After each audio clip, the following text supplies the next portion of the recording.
آپ ایمانداری سے بتاؤ، دوپٹہ دور کی بات ہے، اگر یہ آج کی ہمارے معاشرے کی جو عورت ہے، اگر یہ برقع بھی پہن لینا پھر بھی اس کی نماز نہیں ہوتی۔ وجہ اس عورت کی نماز ہی نہیں ہے۔ جس عورت کے جسم کا کوئی اعضا ننگا ہے، اس عورت کی اللہ تعالیٰ نماز قبول نہیں فرماتا۔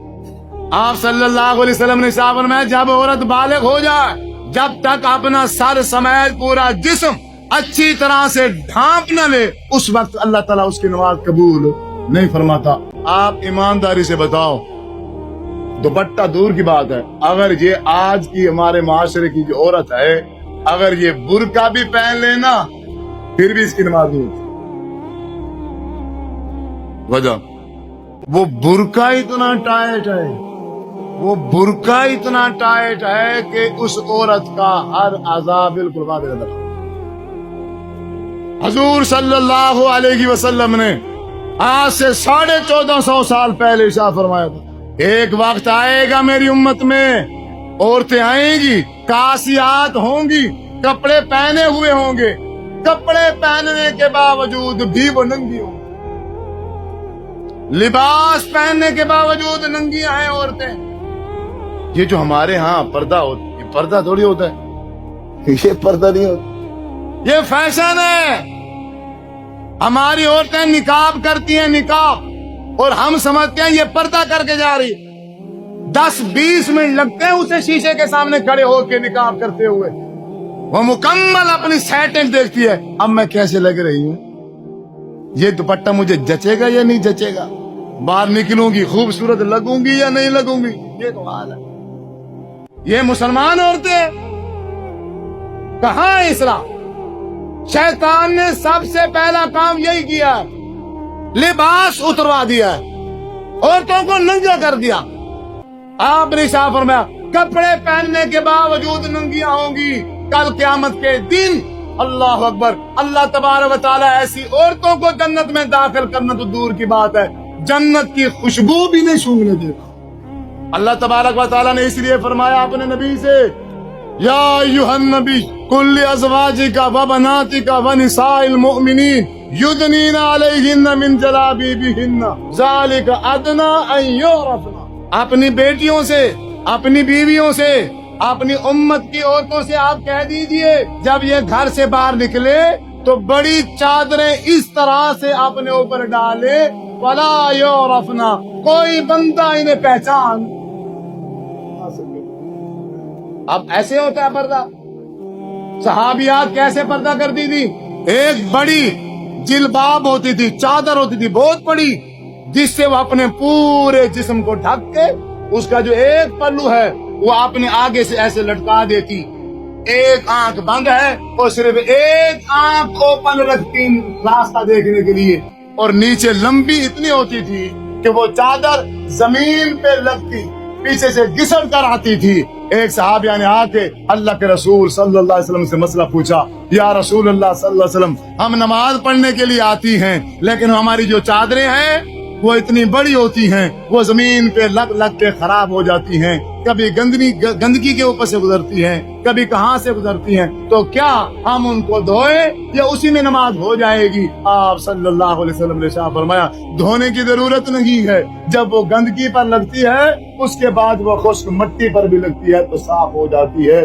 اندازہ لگائیں، جو صحابیات پردہ کرتی تھی، ایک آنکھ چھپی ہوئی ہے، ایک آنکھ اوپن ہے، وہ بھی بالکل ایسے اوپن نہیں ہے، اس کے اوپر ایسے کپڑا لٹکا ہوا ہے کہ اس کو کوئی پہچان نہ سکے، صرف وہ خود اپنا راستہ پہچان سکے اور اس کو کوئی نہ پہچان سکے۔ اگر اس طرح سے پردہ کر کے یہ گھر سے نکلے، یہ تو انتہائی بری لگے گی، پھر تو مزہ ہی نہیں آئے گا، پھر تو مزہ ہی نہیں آئے گا۔ ہمارے ہاں پردے نام کی کوئی چیز نہیں، آپ ناراض ہوں یا آپ ناراض نہ ہوں، جو حقیقت ہے وہ بالکل یہی ہے۔ تقوی والا لباس ہمارے اندر نہیں ہے، ہم مردوں کا قصور ہے۔ اگر میری بیٹی پردہ نہیں کرتی تو کس کا قصور؟ میرا۔ آپ اندازہ لگاؤ ہماری ماں ہو یا ہماری بہن ہو یا ہماری بیٹی ہو، وہ اسلامی لباس کیسے پہنے گی؟ یہاں کوئی اسلامی لباس کا فیشن ہے؟ کوئی ایسا ڈرامہ دکھاؤ، کوئی ایسی فلم دکھاؤ، کوئی ایسا سین دکھاؤ، کوئی ایسا ادارہ دکھاؤ جو اسلامی لباس بچیوں کو، عورتوں کو پہنا کے ویڈیو بنا کے سوشل میڈیا پہ ڈالتا ہو اور دکھاتا ہو، سمجھاتا ہو کہ اسلامی لباس اس طرح ہے، کپڑے اس طرح پہننے چاہیے، یہ فیشن ہونا چاہیے۔ ایسا ایک بھی چینل نہیں ہے، ایسی ایک بھی ویڈیو نہیں ہے سوشل میڈیا پر میرے ناقص علم کے مطابق۔ ہاں، ہمارے تقریباً ہر گھر کے اندر موبائل ہو یا ٹی وی ہو، وہاں ڈرامہ چلتا ہے، اور ڈرامے کے اندر جن عورتوں نے لباس پہنا ہوا ہے انہوں نے کس سے متاثر ہو کے لباس پہنا؟ ان کو وہ انگریزوں کا لباس اچھا لگا، وہ غیر مسلموں سے متاثر ہو کر انہیں وہ لباس پسند آیا، ان کے لباس کی وہ اشاعت کر رہی ہے، ان کے لباس کو پھیلایا جا رہا ہے۔